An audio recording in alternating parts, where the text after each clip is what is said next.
શહેર એ સંસ્કારી નગરી છે, ધર્મની નગરી છે અને એના જે સંસ્કારો છે આપ જોઈ રહ્યા છો કે એકી સાથે 108 જોડા અને લગ્ન કરવા એ કોઈ નાની વાત નથી.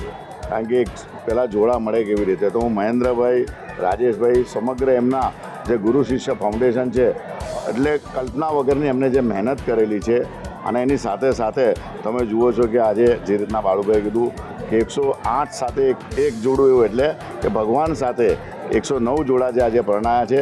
બધા જ લોકોને ખૂબ ખૂબ ધન્યવાદ અને ખૂબ ખૂબ શુભેચ્છા પાઠવીએ છીએ.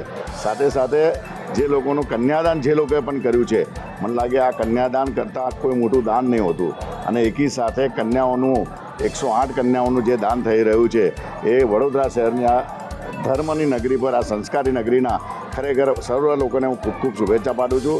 અને મહેન્દ્રભાઈ, રાજેશભાઈ અને સમગ્ર એમને જે અગ્રવાલ સમાજના બહુ જ લોકોએ 8 દિવસ સુધી જે મહેનત કરી છે, રાત દિવસ જોયા વગર છેલ્લા 4 દિવસથી હું પણ એમની સાથે હતો અને અમને એવું લાગ્યું છે કે ખરેખર આ એક સમાજ એવો છે કે અહીં કોઈ એવું જોવું નથી કે કયા સમાજના દીકરીઓ છે.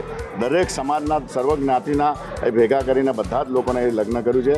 ફરી એકવાર સર્વ લોકોને ખૂબ ખૂબ શુભેચ્છા. બાળુભાઈ પોતાનો કિંમતી સમય આપી અહીં આવ્યા છે, એમને પણ ખૂબ ખૂબ શુભેચ્છા. અને આપ સૌ મીડિયાએ પણ ખૂબ એની લોકો સુધી આ મેસેજ પહોંચાડેલો છે અને જેના લીધે જ આજે આટલી મોટી સંખ્યામાં સૌ લોકો પણ આવ્યા છે. આજરોજ સંયમ સમા અયપ્પા ગરબા ગ્રાઉન્ડ ખાતે 24 ફરવરીથી 3 માર્ચ સુધી ભવ્ય શ્રીમદ ભાગવત કથાનું આયોજન કર્યું. તેના અંતર્ગત આજે રૂકમણી વિવાહના દિવસે 108 જોડાઓનો સમૂહ લગ્ન કરવામાં આવ્યો.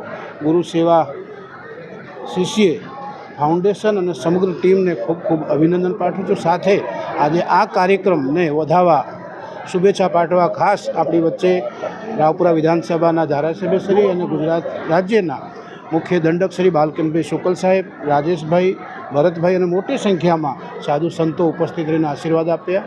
આ બદલ સૌનો આભાર વ્યક્ત કરું છું. સાથે આજે જેટલા પણ વરવધુ આજે જે લગ્ન કર્યું છે એમને જીવન સુખમય રહે એવી પ્રભુના ચરણોમાં પ્રાર્થના. ગુરુ શિષ્ય સેવા ફાઉન્ડેશન વડોદરા દ્વારા આયોજિત ભાગવત કથામાં જે ગત 24 તારીખથી શરૂ થઈને 3 તારીખ સુધી ભાગવત કથાનું આયોજન કરવામાં આવ્યું છે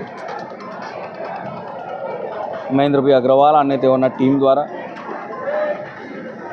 આજે જ્યારે ભગવાન શ્રી કૃષ્ણ અને માતા રૂક્મિણીજીના વિવાહનો જે પ્રસંગ હતો એ પ્રસંગને સાક્ષી બનાવીને સર્વ જ્ઞાતિના 108 જેટલા જોડાઓનું જ્યારે સમૂહ લગ્ન કરવાનું આયોજન કરવામાં આવ્યું. મને લાગે છે કે આ પ્રકારનું આયોજન કદાચ આખા દેશમાં પહેલી વખત થયું હશે.